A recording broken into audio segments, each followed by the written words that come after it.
Friday, partly sunny. Chance of rain.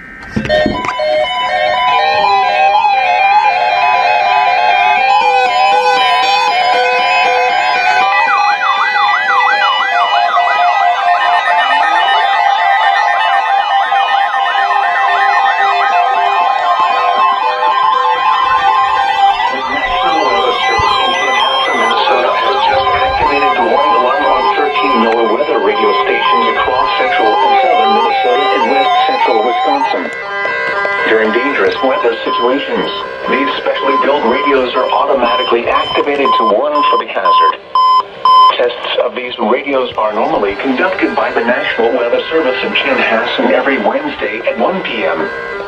If severe weather threatens the area near the normal test time, the test will be postponed until the next good weather day.